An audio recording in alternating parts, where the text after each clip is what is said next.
रुक करते हैं दूसरी खबर की ओर, जहां पाकिस्तान के नवनियुक्त प्रथम रक्षा प्रमुख फील्ड मार्शल आसिम मुनीर ने पदभार संभालते ही भारत के खिलाफ कड़ा रुख अपनाया है।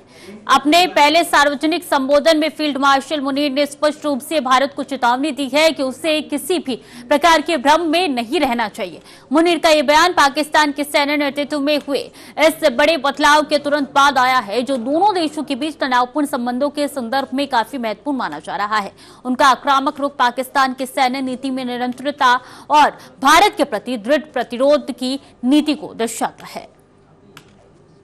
पाकिस्तान के नए सीडीएफ ने भारत को सख्त लहजे में आगाह किया है। मुनीर ने कहा है कि यदि भविष्य में भारत की ओर से कोई भी आक्रामक कार्रवाई की जाती है तो पाकिस्तान की सेना उसकी प्रतिक्रिया में और भी तगड़ा जवाब देने के लिए पूरी तरह से तैयार है।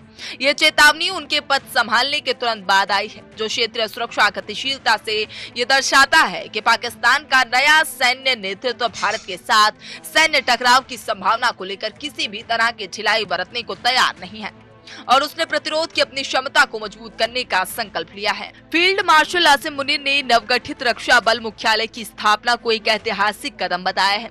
उन्होंने इस मुख्यालय के उद्देश्य पर प्रकाश डालते हुए कहा कि इसका मुख्य लक्ष्य सेना, वायुसेना और नौसेना की एकीकृत प्रणाली के जरिए बहु डोमेन संचालन को आगे बढ़ाना है। यह मुख्यालय 3 सेनाओं के कार्यों को एकीकृत करेगा और उन्हें सुसंगत बनाएगा।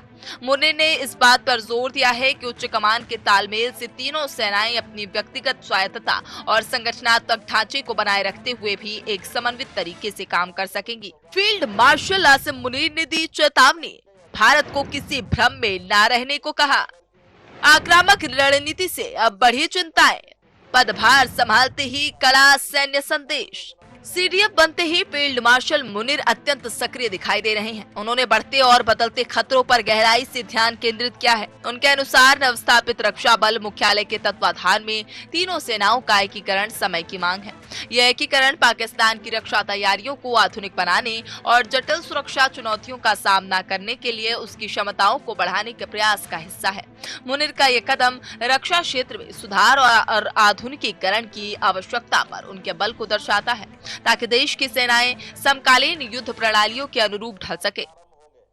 फील्ड मार्शल मुनीर ने आधुनिक युद्ध के बदलते स्वरूप को भी स्वीकार किया है। उन्होंने कहा है कि आज के युद्ध अब केवल पारंपरिक मैदानों तक ही सीमित नहीं है, बल्कि वो तेजी से साइबर स्पेस, इलेक्ट्रोमैग्नेटिक स्पेक्ट्रम, अंतरिक्ष सूचना और संचालन, आर्टिफिशियल इंटेलिजेंस और क्वांटम कंप्यूटिंग तक फैल गया है। इस नए डोमेन को देखते हुए उन्होंने जोर देकर कहा है कि सशस्त्र बलों को युद्ध की इन नई और विकसित होती आवश्यकताओं के अनुकूल ढलना होगा। यह बयान पाकिस्तानी सेना के तकनीकी और सामरिक आधुनिकीकरण पर ध्यान केंद्रित करने की उनकी मंशा को उजागर करता है।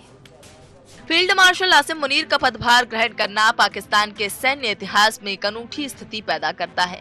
मुनीर अब एक साथ सेना प्रमुख, चीफ ऑफ आर्मी स्टाफ के रूप में अपना 5 साल का कार्यकाल और रक्षा प्रमुख सीडीएफ का पद संभालेंगे। सीडीएफ का पद राष्ट्रपति द्वारा पाकिस्तान सेना, वायुसेना और नौसेना विधेयक 2025 को मंजूरी दे जाने के बाद सृजित किया गया है। मुनीर की यह दोहरी भूमिका उन्हें देश के रक्षा और सैन्य नीति पर अत्यधिक नियंत्रण और प्रभाव प्रदान करती है, जिससे वो सशस्त्र बलों के भीतर समन्वय और एकीकरण को प्रभावी ढंग से लागू कर सकेंगे। मुनीर को फील्ड मार्शल के पद पर पदोन्नत किया गया है, जो उन्हें देश के दूसरे फील्ड मार्शल और 6 दशकों से भी अधिक समय में पहले फील्ड मार्शल बनाता है। उनका यह पदोन्नति ऐसे समय में हुआ है जब देश के सुरक्षा प्रतिष्ठान ने एक विशेष सैन्य ऑपरेशन के दौरान कथित तौर पर भारी नुकसान झेला था, जिसे मुनीर ने ऑपरेशन सिंदूर बताया। मुनीर ने इस ऑपरेशन के दौरान सेना के प्रदर्शन की प्रशंसा की और इसे भविष्य के संघर्ष के लिए एक महत्वपूर्ण केस स्टडी के रूप में वर्णित किया है। कहा, कोई आक्रामकता होगी तो तगड़ा जवाब। पहला संबोधन क्षेत्रीय तनाव के बीच आया। पाकिस्तान सेना को बताया पूरी तरह तैयार।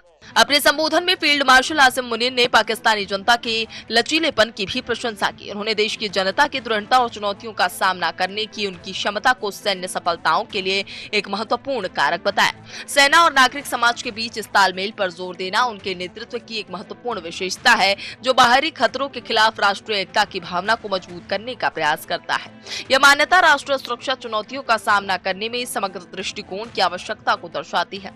रक्षा बल मुख्यालय की स्थापना का केंद्रीय विचार एक एकीकृत प्रणाली बनाना है। इसका अर्थ है कि सेना, नौसेना और वायुसेना अब अलग अलग संस्थाओं के रूप में काम करने के बजाय एक ही कमान और नियंत्रण संरचना के तहत काम करेगी। मुनीर ने स्पष्ट किया है कि इस एकीकरण का अंतिम लक्ष्य बहुडोमेन संचालन की क्षमता को बढ़ाना। बहुडोमेन संचालन का तात्पर्य विभिन्न सैन्य डोमेन यानी भूमि, समुद्र, वायु, साइबर, अंतरिक्ष में समन्वय और तालमेल के साथ युद्ध लड़ना है, जिससे दुश्मन को भ्रमित किया जा सके और सैन्य लाभ प्राप्त किया जा सके।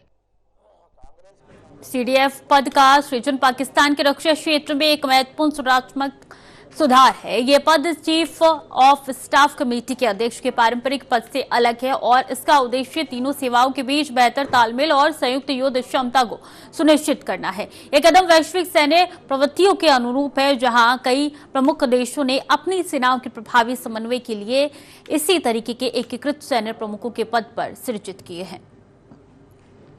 फील्ड मार्शल आसिम मुनीर का पदभार ग्रहण करना और भारत के प्रति उनका पहला बयान क्षेत्रीय स्थिरता के लिए दूरगामी परिणाम रखता है। पाकिस्तान के शीर्ष सैन्य पद पर एक मुखर और आक्रामक नेता की नियुक्ति दोनों देशों के बीच तनाव को और बढ़ा सकती है।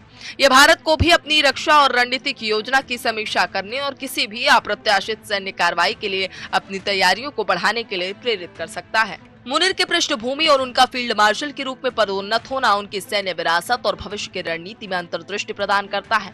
उनका जोर आधुनिक युद्ध के डोमेन पर है, जैसे एआई और साइबर स्पेस, जो ये दर्शाता है कि उनकी रणनीति केवल पारंपरिक युद्ध पर नहीं बल्कि तकनीकी रूप से उन्नत संघर्षों पर भी केंद्रित होगी।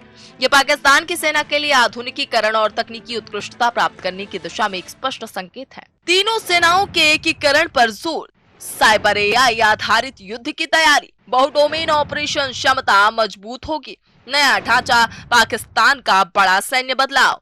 मुनीर के पहले संबोधन से स्पष्ट है कि पाकिस्तान का सैन्य नेतृत्व भारत के संबंध में अपनी प्रतिरोधी नीति में निरंतरता बनाए रखेगा। हालांकि उनका ध्यान तीनों सेनाओं के एकीकरण और आधुनिक युद्ध की चुनौतियों पर केंद्रित है, जो उनकी रणनीति में एक संरचनात्मक परिवर्तन का संकेत देता है। ये परिवर्तन बाहरी खतरों का सामना करने के लिए देश की सैन्य ताकत को मजबूत करने पर केंद्रित है। पाकिस्तान के नए सीडीएफ को केवल भारत के साथ द्विपक्षीय तनाव का ही सामना नहीं करना, बल्कि उन्हें आतंकवाद, आंतरिक सुरक्षा चुनौतियां और एक अस्थिर क्षेत्रीय वातावरण जैसी कई अन्य वैश्विक चुनौतियों का भी सामना करना पड़ेगा। उनकी सफलता इस बात पर निर्भर करेगी कि वो कैसे तीनों सेनाओं को एकीकृत करते हैं, उन्हें आधुनिक युद्ध की नई आवश्यकताओं के लिए तैयार करते हैं और साथ ही क्षेत्रीय शांति और स्थिरता बनाए रखने में कैसे योगदान देते हैं। उनकी प्रारंभिक आक्रामकता हालांकि क्षेत्रीय तनाव को बढ़ा सकती है,